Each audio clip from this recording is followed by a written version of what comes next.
Hello children, in this video we will read about tense, जिसे आप हिंदी में काल भी कहते हैं। ठीक है, आपने हिंदी, इंग्लिश, संस्कृत हर जगह आपने टेंस पढ़ा होगा। अभी तक आप कहीं किसी क्लास में केवल प्रेजेंट पढ़े, किसी क्लास में केवल पास्ट, किसी क्लास में फ्यूचर। ये थर्ड, फोर्थ, फिफ्थ स्टैंडर्ड में बच्चों की एज के अकॉर्डिंग इस तरह से थोड़ा थोड़ा ही पार्ट बच्चों को बताया जाता है। But from the sixth standard it will start in complete way. आपको एक कंप्लीट वे में टेंस को पढ़ना पड़ेगा, क्योंकि अगर आप कंप्लीट वे में टेंस को नहीं समझेंगे तो सेंटेंस फ्रेमिंग आपसे पॉसिबल नहीं हो पाएगी, आप नहीं कर पाएंगे। ठीक है, तो चलिए हम टेंस शुरू करते हैं। टेंस आपके तीन हैं, जान रहे हैं, प्रेजेंट, पास्ट और फ्यूचर। प्रेजेंट मीन्स वर्तमान काल, पास्ट मीन्स भूतकाल और फ्यूचर टेंस मीन्स भविष्य काल। ये तीन तरह के टेंस आपके इंग्लिश ग्रामर में हैं। इन तीन टेंसेस को अलग अलग चार डिविजन्स दिए गए हैं। मतलब प्रेजेंट के 4 हैं, पास्ट के 4 हैं और फ्यूचर के 4 हैं। तो कितने बन गए? जो तीन टेंस थे वो कितने में कन्वर्ट हो गए? 12 टेंसेस। भाई इसके 4 पार्ट, इसके 4 पार्ट, इसके 4 पार्ट, आपके 12 टेंस आपके सामने आए ना। तो जो वो 12 टेंसेस हैं, उन 12 टेंसेस को जिस तरह से कैटेगराइज किया गया है, कैसे किया गया, उसको पहले हम देख लेते हैं। कि प्रेजेंट टेंस है उसको एक नाम दिया गया है present indefinite, present continuous, present perfect and present perfect continuous. ठीक है ना? तो इस तरह से 4 हुए। सेम ऐसे ही past indefinite, past continuous, past perfect and past perfect continuous.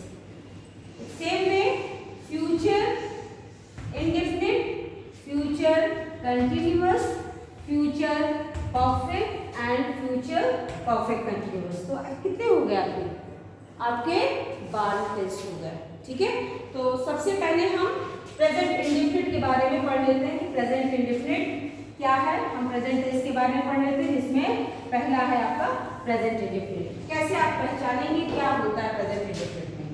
चलिए देखते हैं हम इसके बारे में। प्रेजेंट इंडेफिनिट में अब जैसे बहुत छोटे बच्चे होते हैं तो हम उनको सिखाते हैं कि सेंटेंस में जो वर्ब दिया हो, आप सब लोग वर्ब से वाकिफ है, सबने पार्ट्स ऑफ स्पीच पढ़ रखा है।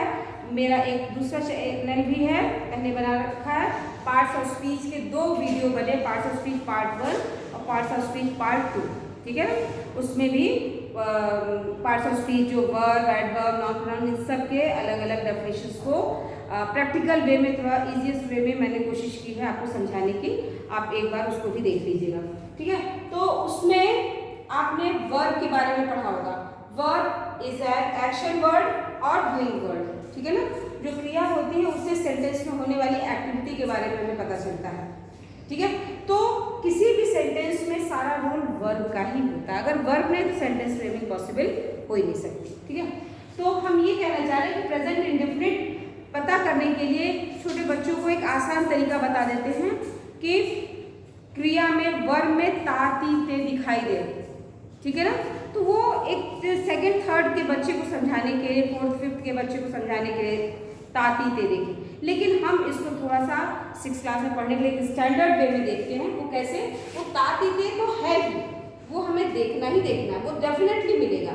लेकिन इसका जो एक स्टैंडर्डाइजेशन करके अगर हम इसे पढ़ें तो प्रेजेंट इंडेफिनिट में वो टेंस आते हैं, वो बातें आती हैं जो पहले से हो रही हैं, आज भी हो रही है और आगे भी होगी। ये बस मतलब पास्ट टेंस में कल भी वो घटना हुई, आज भी वो हुई और कल भी होगी। एक एग्जांपल देख लेते हैं। The sun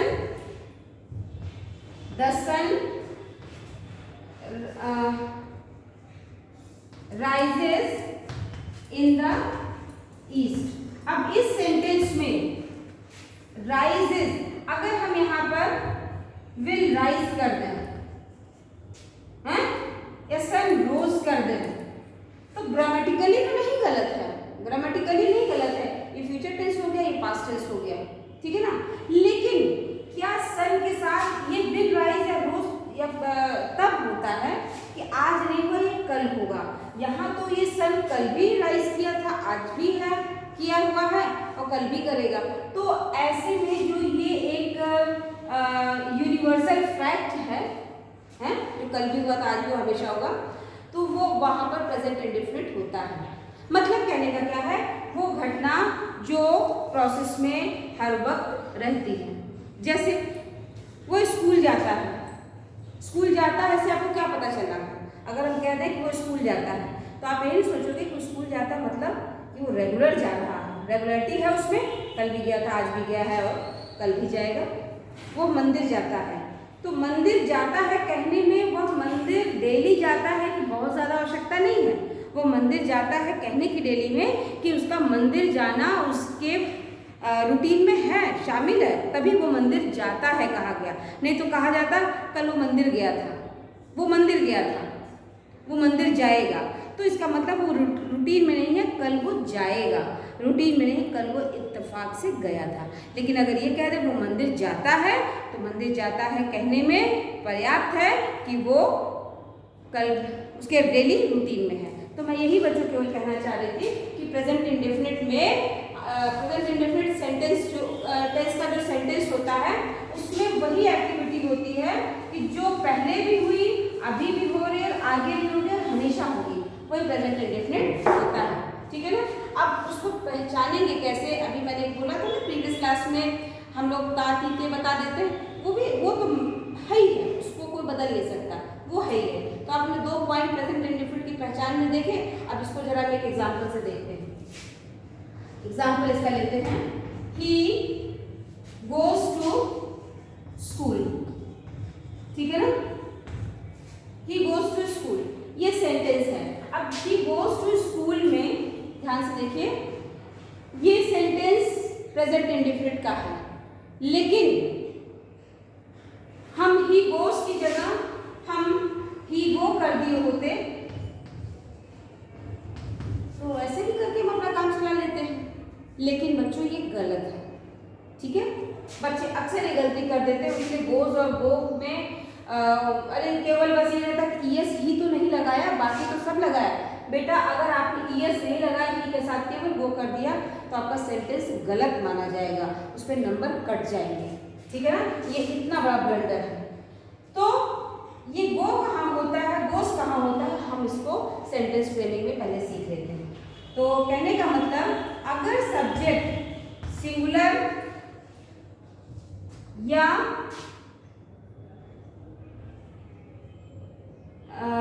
any name of any thing, तो वहां पे हम वहां पर हम एस और ईएस यूज करते हैं। क्या लिखा कि अगर सब्जेक्ट सिंगुलर है या कोई नेम ऑफ एनीथिंग तो वहां पे एस और ईएस का यूज करते हैं। यहाँ पे आपको सब्जेक्ट सिंगुलर दिखा, ठीक। अब नेम ऑफ एनीथिंग चलो हम टीचर ही कर देते हैं, टीचर। तो टीचर में भी क्या हो जाएगा, गोज ही होगा। हम किसी व्यक्ति का नाम लिख लेते हैं तो राम गोज। मेरे कहने का मतलब ये है कि अगर कोई सिंगुलर नेम है तो एस और एस का प्रयोग होगा, चाहे सिंगुलर नेम एक साथ कर दिया, सिंगुलर भी हो और कोई नाम हो सिंगुलर, ठीक है, तो वहां पर गोज होगा। लेकिन अगर आपका सब्जेक्ट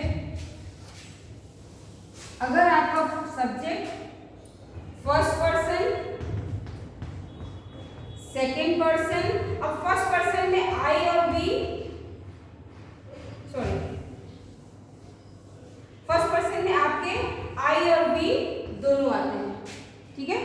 सेकेंड पर्सन का मतलब होता है you, first person, second person और प्लूरल सब्जेक्ट है। अगर आपका subject first person, second person, plural है तो फर्स्ट पर्सन का मतलब आई वी, सेकेंड का मतलब यू और प्लूरल आप जानते ही हैं, दो या दो से ज्यादा। तो ऐसे में आप एस और एस का प्रयोग नहीं करेंगे बल्कि सिंगल ही ऐसे सिंपली गो को रख देंगे, मतलब ऐसी स्थिति में एस और एस का यूज नहीं होगा। तो चलिए हम जरा इस्तेमाल करके देखते हैं। यहाँ पे ही गोस क्या है, अगर हम आई लगाते हैं तो क्या बनेगा, आई गो। वी लगाते हैं तो वी गो। यू लगाते हैं तो यू गो। और प्लूरल ले लेते हैं तो दे। इतनी बात समझ में? तो ये रहा आपका प्रेजेंट इंडेफिनिट का सेंटेंस फॉर्मेशन। इस सेंटेंस उसमें जो बनता है वो कैसे बनता है कि अगर सब्जेक्ट सिंगुलर है या कोई नाम है तो वहां पर एस लगता है, लेकिन अगर सब्जेक्ट फर्स्ट पर्सन है, सेकंड पर्सन है या प्लूरल है तो उसमें एस का यूज नहीं होगा। ठीक है, तो ये रहा आपका प्रेजेंट इंडेफिनिट का सेंटेंस। लेकिन इसी में अगर प्रेजेंट इंडेफिनिट के ही सेंटेंस में आपका सेंटेंस ये तो आपका पॉजिटिव था, पॉजिटिव सेंटेंस था। अगर अब आप नेगेटिव बना रहे हैं तब आप क्या करते हैं? नेगेटिव बना रहे हैं तो डू और डज नॉट का प्रयोग करते हैं। ठीक है ना, डू डज नॉट का प्रयोग करते हैं। मतलब डू के पहले फर्स्ट पर्सन,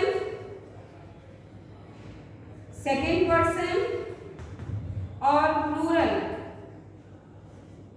अगर है सब्जेक्ट तो डू, नॉट और वर्ब की फर्स्ट फॉर्म, इसमें कोई एस और एस नहीं रहता है। एक एग्जांपल देख लेते हैं। फर्स्ट पर्सन है अगर तो I do not go, we do not go. Second person का देख लेते हैं, you do not go. Plural देख लेते हैं, दे डू नॉट गो। हो गया? ठीक है। लेकिन अगर डस का मैटर है तो डस वहां पर होगा जहां पर सब्जेक्ट सिंगुलर होगा और एनी नेम होगा। कैसे? सिंगुलर है तो ही, अब डस लगाना है, ही डज नॉट गो। और अगर एनी नेम है तो क्या होगा, राम डज नॉट गो। ये बात समझ में?